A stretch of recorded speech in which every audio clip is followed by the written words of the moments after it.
ಹನುಮಂತ ಹಗಲೆಲ್ಲ ಗದ್ದೆಯಲ್ಲಿ ಕೆಲಸ ಮಾಡಿ ಸಂಜೆಯಾದ ನಂತರ ಮನೆಗೆ ಬಂದನು. ತಂದೆಯ ಜೊತೆಗೂಡಿ ರುಚಿಯಾದ ಊಟ ಸವಿದನು. ರಾತ್ರಿ 10 ಗಂಟೆಯ ನಂತರ ತಂದೆ ಕತೆ ಹೇಳಲು ಶುರು ಮಾಡಿದನು. ಹನುಮಂತ ವಲ್ಲದ ಮನಸ್ಸಿನಲ್ಲಿಯೇ ಕತೆ ಕೇಳುತ್ತಿದ್ದನು.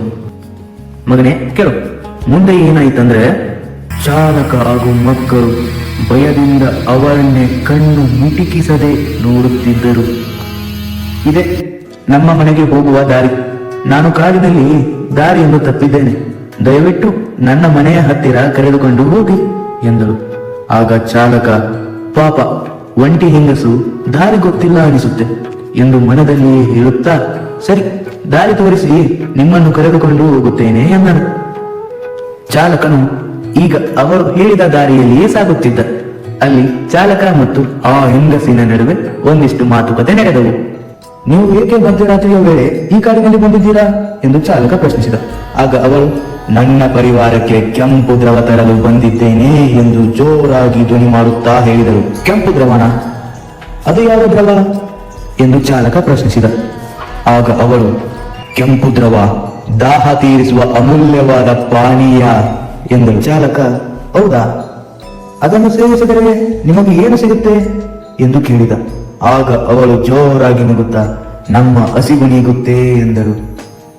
ಮತ್ತೆ ಚಾಲಕ ಪ್ರಶ್ನಿಸಿದ, ಹೌದು, ಅದು ಯಾವ ರಸ? ಒಂದು ಸಾರಿ ಕೂಡ ಅದರ ಹೆಸರೇ ಕೇಳಿಲ್ಲವಲ್ಲ, ಅದನ್ನು ಹೇಗೆ ಸೇವಿಸುತ್ತಾರೆ? ಆಗ ಅವರು ಮತ್ತೆ ಜೋರಾಗಿ ನಕ್ಕರು. ನಮ್ಮ ಹಲ್ಲಿನಿಂದ ಕಚ್ಚಿ ಬಾಯಿ ಹಾಕಿ ಆ ಹಲ್ಲುಗಳು ಮೂಗಿಗೆ ತಾಗಿದಾಗ ಸರಸರನೆ ನೆತ್ತರು ಬಾಯಿಯ ಒಳಗೆ ಬಂದು ಆ ನೆತ್ತರು ದೇಹವೆಲ್ಲ ಹರಡಿದಾಗ ಸಿಗುವ ಸುಖವು ಮತ್ತೆಲ್ಲಿ ಸಿಗುವುದಿಲ್ಲ. ಆಹಾ, ನಾವು ನರಕದಲ್ಲೂ ಸ್ವರ್ಗ ಕಂಡಂತೆ ಎಂದಳು. ಇವರು ಬಹುಶಃ ಮಾಂಸಾಹಾರಿ ಇರಬಹುದು ಅನ್ಕೊಂಡ. ಆದರೂ ನೀವು ಏನೇನೋ ಮಾತಾಡುತ್ತಿದ್ದೀರಲ್ಲ, ನಿಮ್ಮ ಹೆಸರೇನು ಅಂದ ಚಾಲಕ. ಆಗ ಆ ಹೆಂಗಸು ಜೋರಾಗಿ ಉಸಿರಾಡುತ್ತಾ, ಕಮಲಿ ಎಂದಳು. ಅವಳು ಅವಳ ಹೆಸರು ಹೇಳಿದ ತಕ್ಷಣ ವಾತಾವರಣದಲ್ಲಿ ಏರುಪೇರು, ಮೋಡವಿಲ್ಲದೆ ಮಳೆ ಬಾರಲಾರಂಭಿಸಿತು. ಗುಡುಗು ಸಿಡಿಲಿನ ಹಬ್ಬರ ಜೋರಾಯಿತು. ತಣ್ಣನೆ ಬೀಸುವ ಗಾಳಿ ಜೋರಾಗಿ ಬೀಸಲಾರಂಭಿಸಿತು. ಚಾಲಕ ಸುಮ್ಮನೆ ಕೂರಲಾರದೆ ಮತ್ತೊಂದು ಪ್ರಶ್ನೆ ಮಾಡಿದ. ನಿಮ್ಮ ಪರಿವಾರ ಎಂದಿರಲ್ಲ, ಎಷ್ಟು ಜನ ಇದ್ದಾರೆ ನಿಮ್ಮ ಮನೆಯಲ್ಲಿ ಅಂತ ಚಾಲಕ ಕೇಳಿದ. ಆಗ ಆ ಹೆಂಗಸು, ಪರಿವಾರ, ನಮ್ಮ ಪರಿವಾರ ತುಂಬಾ ದೊಡ್ಡದು, ಎಣಿಸಲು ಸಾಧ್ಯವಿಲ್ಲ. ದಿನಕ್ಕೆ ಸಾವಿರ ಜನರು ನಮ್ಮ ಪರಿವಾರಕ್ಕೆ ಸೇರುತ್ತಾರೆ. ನಮಗೆ ಬಡವ ಶ್ರೀಮಂತ, ಜಾತಿ ಭೇದ, ಲಿಂಗ ಭೇದ ಅಂತ ಏನೂ ಇಲ್ಲ, ಎಲ್ಲ ಒಂದಾಗಿ ಬಾಳುತ್ತೇವೆ. ಆದರೆ ಈ ಕೆಂಪು ದ್ರವದ ವಿಷಯಕ್ಕೆ ಬಂದರೆ ನಾನೊಂದು ನೀನೊಂದು ಎಂದು ಕಿತ್ತಾಡುತ್ತೇವೆ. ಅವಳ ಮಾತಿನ ಅರ್ಥ ತಿಳಿಯದ ಅವನು ಹೀಗೆಂದನು, ಅಬ್ಬಾ, ಎಂಥ ಒಳ್ಳೆಯ ಪರಿವಾರ ನಿಮ್ಮದು, ನಾನು ನಿಮ್ಮ ಪರಿವಾರದಲ್ಲಿ ಇದ್ದರೆ ಚೆನ್ನಾಗಿರುತ್ತಿತ್ತು ಅಂದನು. ಆಗ ಅವರು ಜೋರಾಗಿ ನಗುತ್ತಾ, ಒಂದು ಸಾರಿ ನಮ್ಮ ಈ ಕಾಡಿಗೆ ಬಂದರೆ ಸಾಕು, ಆಗ ಅವರು ನನ್ನ ಪರಿವಾರ ಹಾಗೆಯೇ ಆಗುತ್ತಾರೆ ಎಂದರು. ಚಾಲಕ ವಾಹನವನ್ನು ನಿಲ್ಲಿಸದೆ ಮುಂದೆ ಸಾಗುತ್ತಿದ್ದ. ಮುಂದೆ ಹೋಗಿ ದಿಢೀರಂತ ನಿಲ್ಲಿಸಿದ. ಕಿಟಕಿಯಿಂದ ಆಚೆ ನೋಡಿದ. ಅಲ್ಲಿ ಇಲ್ಲಿಂದ ಮುಂದೆ ಹೋಗಬಾರದು ಎಂದು ಸೂಚನೆ ಇತ್ತು. ಆಗ ಅವನು, ಕಮಲಿಯವರೇ, ಇನ್ನು ಮುಂದೆ ಹೋಗಬಾರದು ಎಂದು ಸೂಚನೆ ಇದೆ ಎಂದು ಕೇಳಿದ. ಆಗ ಅವಳು ಸಮಾಧಾನದಿಂದ, ಹೌದು, ನಾನೇ ಆ ಸೂಚನೆಯನ್ನು ಹಾಕಿದ್ದೇನೆ. ನಮ್ಮ ಮನೆಯಲ್ಲಿ ಹೆಣ್ಣು ಮಕ್ಕಳು ಜಾಸ್ತಿ, ಯಾರು ಸುಮ್ಮನೆ ನಮಗೆ ತೊಂದರೆ ಮಾಡಬಾರದು ಎಂದಳು. ಆಗ ಚಾಲಕ, ಹೌದು, ಒಳ್ಳೆಯ ಕೆಲಸ ಮಾಡಿದ್ದೀರ, ಈ ಕಾಲದ ಜನ ಸರಿ ಇಲ್ಲ ಎಂದು ಅವಳು ಹೇಳಿದರೂ ನಂಬುತ್ತಿದ್ದ. ವಾಹನ ಸಾಗುತ್ತಾ ಒಂದು ಬೃಹತ್ತಾದ ಬಂಗಲೆಗೆ ಬಂದಿತು. ಆ ಬಂಗಲೆ ನೋಡಲು 100 ವರ್ಷಗಳಿಂದ ಯಾವ ಜೀವಿನೂ ಇಲ್ಲಿ ಜೀವಿಸಿಲ್ಲ ಮತ್ತು ಜೇಡಗಳ ವಾಸಸ್ಥಳ ಇದು. ಹಾಗೆಯೇ ಒಡೆದು ಹೋದ ಕಿಟಕಿಗಳು ಸತ್ತ ಕಣ್ಣುಗಳ ಹಾಗೆ ಕಾಣುತ್ತಿದ್ದವು. ಇದನ್ನು ಕಂಡ ಚಾಲಕ ಮತ್ತು ಮಕ್ಕಳು ತುಂಬಾ ಭಯಪಡುತ್ತಾ ಗಾಬರಿಯಾದರು. ಬಸ್ಸಿನಿಂದ ಕೆಳಗೆ ಇಳಿದ ಹೆಂಗಸು, ಅಯ್ಯೋ, ನೀವು ಬನ್ನಿ ಹೊರಗಡೆ ಎಂದಳು. ಆಗ ಚಾಲಕ, ಈ ಮನೆ ನೋಡಲು ತುಂಬಾ ಭಯಂಕರವಾಗಿದೆ, ಇಲ್ಲಿ ಇರುವುದು ಬೇಡ ಎಂದು ಮನಸ್ಸಿನಲ್ಲಿಯೇ ಹೇಳಿಕೊಳ್ಳುತ್ತಾನೆ. ಆಗ ಆ ಹೆಣ್ಣು, ಈಗ ತುಂಬಾ ಕತ್ತಲಾಗಿದೆ, ಹೊರಗಡೆ ಹೋಗುವುದು ಅಪಾಯ, ಅದಕ್ಕೆ ನೀವು ಇಂದು ಇಲ್ಲಿಯೇ ಇರಿ ಎಂದಳು. ಆಗ ಚಾಲಕ ಸರಿ ಆಯ್ತು ಎಂದನು. ಆಗ ಅವನು ಮಕ್ಕಳನ್ನು ನಿಧಾನವಾಗಿ ಬಸ್ಸಿನಿಂದ ಕೆಳಗಡೆ ಇಳಿಸಿ ಮನೆಯೊಳಗೆ ಕರೆದುಕೊಂಡು ಹೋಗುತ್ತಾನೆ. ಅವರು ಒಳಗೆ ಹೋದ ತಕ್ಷಣ ದಡಾರಂತ ಬಾಗಿಲು ಮುಚ್ಚಿಕೊಂಡಿತು. ಚಾಲಕ ಮತ್ತು ಮಕ್ಕಳು ಹೆದರಿಕೆಯಿಂದಲೇ ಮನೆಯ ಒಳಗಡೆ ಹೋಗುತ್ತಿದ್ದರು.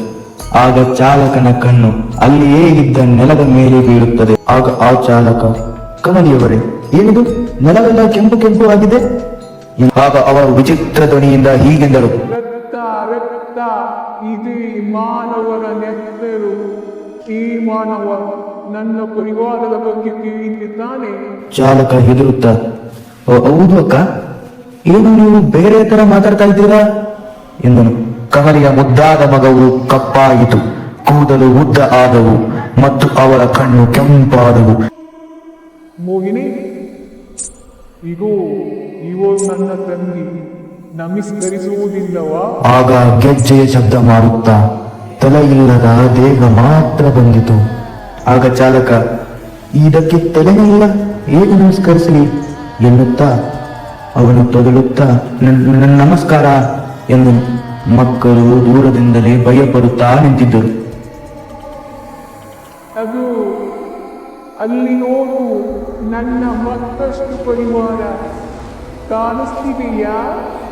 ನನಗೆ ಏನು ಬೇಡ, ನಿಮ್ಮ ನೆತ್ತರು ಬೇಕು ಅಷ್ಟೇ. ಕಮಲಿ ಅಕ್ಕ, ರಕ್ತ ಏನು, ಬಿಸಿಲೇರಿ ವಾಟರ್ ಏನಕ್ಕ, ಕೇಳಿದ ತಕ್ಷಣ ಕೊಡೋಕೆ ಎಂದು ಹೇಳಿದನು. ಆಗ ಭಯದಿಂದ ಚಾಲಕ ಮಕ್ಕಳನ್ನು ಕರೆದುಕೊಂಡು ಮನೆಯಿಂದ ಓಡಿ ಹೋಗಿ ಬಸ್ ಏರಿದನು. ಬಸ್ನ ಏರಿದ ತಕ್ಷಣ ಶುರು ಮಾಡಿದ. ಮುಂದೆ ಹೋದನು. ದಾರಿಯೇ ಕಾಣದ ಚಾಲಕ ಎತ್ತಬೇಕತ್ತ ಚಕ್ರ ತಿರುಗಿಸುತ್ತಿದ್ದನು. ಆಗ ಕಮಲಿ ಬಸ್ಸನ್ನೇ ಹಿಂಬಾಲಿಸುತ್ತಾ ಬರುತ್ತಿದ್ದಳು. ಬಸ್ ಒಂದು ಕಡೆ ಹೋಗಿ ನಿಂತಿತು. ಮುಂದೆ ನೋಡಿದರೆ ಬೆಟ್ಟದ ತುದಿ, ಪಾತಾಳವಿದೆ. ಕಮಲಿ ಜೋರಾಗಿ ನಗುತ್ತಿದ್ದಾಳು. ಈ ಮಾನವ, ನೀನು ಈ ಕಾರಿನ ಒಳಗೆ ನಿನ್ನ ಇಚ್ಛೆಯಿಂದ ಬಂದಿದ್ದೀಯ, ಆದರೆ ನನ್ನ ಇಚ್ಛೆಯಿಲ್ಲದೆ ಈ ಕಾರಿಂದ ನೀನು ಹೊರಗಡೆ ಹೋಗಲು ಸಾಧ್ಯವಿಲ್ಲ. ಚಾಲಕ ಭಯದಿಂದ, ಅಕ್ಕ ಬಿಟ್ಟು ಬಿಡು ಅಕ್ಕ, ದೇವರೇ ಕಾಪಾಡು ಎಂದನು. ದೇವರಾಗ ಎಲ್ಲಿದ್ದಾನೆ ದೇವರು? ಬರೀ ಪಾಪಿಗಳೇ ತುಂಬಿರುವ ಈ ಕಲಿಯುಗದಲ್ಲಿ ದೇವರಾಗ ಹೆತ್ತು ಹೊತ್ತು ಸಾಕಿದ ತಾಯಿ ತಂದೆಯನ್ನೇ ಹೊರ ಹಾಕುವ ಮಕ್ಕಳು, ಹೆಣ್ಣಿನ ಮೇಲೆ ಕೆಟ್ಟ ಕಣ್ಣು ಹಾಕುವ ಗಂಡಸರು, ಜಾತಿ ಭೇದ ವರ್ಣ ಭೇದ, ಬಡವರು ಬಡವರಾಗಿಯೇ ಇದ್ದಾರೆ, ಶ್ರೀಮಂತರು ಶ್ರೀಮಂತರಾಗಿಯೇ ಮೆರೆಯುತ್ತಿದ್ದಾರೆ. ಕೊನೆ ಸುಳಿಗೆ ಪಾಪಗಳನ್ನು ಮಾಡುವ ಕಾರಣದ ಕೈಗಳು ಬದುಕುತ್ತಿವೆ. ಪಾಪದ ಅರಿವೇ ಇಲ್ಲದ ಜೀವಿಗಳು ಸಾಯುತ್ತಿವೆ. ಗಂಡಸಿನ ಚಪಲಕ್ಕಾಗಿ ಹೆಣ್ಣು ಬಲಿಯಾಗುತ್ತಿದ್ದಾರೆ. ಅಷ್ಟೇ ಏಕೆ, ನಮ್ಮ ಭೂಮಾತೆ ನಿಮಗೆ ಅನ್ನ ನೀರು ಗಾಳಿ ಹೆತ್ತ ತಾಯಿಯನ್ನು ನೋಡದ ಮಮತೆಯನ್ನು ನೀಡುತ್ತಾರೆ. ಆದರೆ ನೀವು ನಿಮ್ಮ ಸ್ವಾರ್ಥಕ್ಕಾಗಿ ಭೂತಾಯಿಯ ಒಳಗಿನ ಕೈ ಹಾಕಿದ್ದೀರಿ. ಇಂತಹ ಕಲಿಯುಗದಲ್ಲಿ ದೇವರ ಭೂಮಾತೆಯನ್ನು ಸಾಕಿ ಕೆಲಸಕ್ಕೆ ಬಾರದ ಸಮಯದಲ್ಲಿ ಅದನ್ನೇ ಕೊಂಡು ತಿನ್ನುತ್ತೀರ. ಹೆತ್ತ ತಾಯಿಯನ್ನು ಬೀದಿಗೆ ಬಿಡುತ್ತೀರ. ಕಟ್ಟಿಕೊಂಡ ಹೆಂಡತಿಗೆ ಮೋಸ ಮಾಡುತ್ತೀರ. ಈ ಎಲ್ಲ ಮಾತಿಗೆ ನ್ಯಾಯ ಸಿಗದ ಈ ಕಲಿಯುಗದಲ್ಲಿ ದೇವರ ನಾನು ಭೂತ, ನನ್ನ ಹಸಿವು ನೀಗಿಸಲು ನಿಮ್ಮನ್ನು ಕೊಂದು ನಿಮ್ಮ ರಕ್ತ ಹೀರುತ್ತೇನೆ.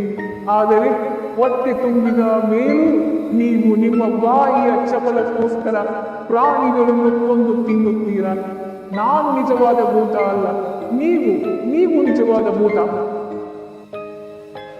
ಅಕ್ಕ, ನನ್ನನ್ನು ಬಿಟ್ಟು ಬಿಡಕ್ಕ, ನಾನು ಸಸ್ಯಾಹಾರಿ ಅಕ್ಕ ಎಂದನು. ಆಗ ಭೂತ ಜೋರಾಗಿ ನಗಲು ಆರಂಭಿಸಿತು.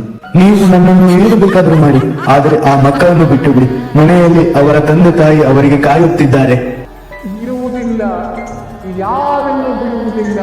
ಆ ಚಾಲಕನ ಮಾತಿಗೆ ಕೋಪಗೊಂಡ ಅವರು ಸಿಟ್ಟಿನಿಂದ ನಿಲ್ಲಿಸಿದ ಬಸ್ಸನ್ನು ಕಾಲಿಂದ ಜೋರಾಗಿ ಒದ್ದಳು. ಬಸ್ಸು ಮುಂದೆ ಸಾಗಿ ಬೆಟ್ಟದಿಂದ ಕೆಳಗೆ ಉರುಳಿತು. ಅಯ್ಯೋ ಭೂತವೇ, ಎಂತ ಕೆಲಸ ಮಾಡಿಬಿಟ್ಟೆ, ನಿನಗೆ ಕರುಣೆ ಇಲ್ಲವೇ? ಆ ಪುಟ್ಟ ಕಣ್ಣಮ್ಮಗಳ ಕಣ್ಣೀರು ನಿನಗೆ ಕಾಣಿಸುತ್ತಿಲ್ಲವೇ? ಅವು ಅಪ್ಪ ಅಮ್ಮ ಅಕ್ಕ ಎಂದು ಕರೆಯದೆ ಅಣ್ಣ ಕಾಪಾಡು ಅಣ್ಣ ಕಾಪಾಡು ಎಂದು ಕೇಳುತ್ತಿದ್ದವು. ಅಯ್ಯೋ, ಆ ಮಕ್ಕಳನ್ನು ಪಾಡಲು ನನ್ನ ಕೈಯಿಂದ ಸಾಧ್ಯವಾಗಲಿಲ್ಲ. ಆ ಚಿಕ್ಕ ಮಕ್ಕಳಿಗೆ ನೋವು ಉಂಟು ಮಾಡಿದ ಪಾಪ ನಿನ್ನ ಬಿಡುವುದಿಲ್ಲ. ಆ ಚಿಕ್ಕ ಮಕ್ಕಳಿಗೆ ಕಣ್ಣೀರು ತರಿಸಿದ ಪಾಪ ನಿನ್ನ ಬಿಡುವುದಿಲ್ಲ. ಆ ಚಿಕ್ಕ ಮಕ್ಕಳ ಕೊಂದ ಪಾಪ ನಿನ್ನ ಬಿಡುವುದಿಲ್ಲ ಎಂದು ಅಳುತ್ತಾ ನಿಂತಿದ್ದನು. ಆಗ ಆ ದೆವ್ವ ಅವನ ಕುತ್ತಿಗೆಯನ್ನು ಹಿಡಿದು ಇನ್ನೇನು ಆ ಚಾಲಕನ ನೆತ್ತರು ಹರಿಯುವ ಸಮಯ. ಆಗ, ಅಯ್ಯೋ ಅನಂತ, ಏನಾಯಿತು ನಿನಗೆ? ಎದ್ದೇಳು. ಅಯ್ಯೋ, ಇದು ಏನು ಆಯಿತು ನನ್ನ ಮಗನಿಗೆ ಎಂದು ಹೇಳುತ್ತಾ ರಾಮಪ್ಪ ಅವನ ಮುಖದ ಮೇಲೆ ನೀರು ಹಾಕಿದನು. ಅಯ್ಯೋ, ಇದಕ್ಕೆ ನಾನೇ ಕಾರಣ ಎಂದು ರಾಮಪ್ಪ ಅಳುತ್ತಿದ್ದ. ಆಗ ನಿಧಾನವಾಗಿ ಕಣ್ಣು ತೆರೆದ ಹನುಮಂತ, ಅಪ್ಪ, ಮುಂದೆ ಕತೆ ಏನಾಯಿತು? ಆಗ ರಾಮಪ್ಪ ಗಾಬರಿಯಿಂದ, ಏನು ಮುಂದಿನ ಕತೆ ಇನ್ನೂ ಹೇಳಬೇಕಾ?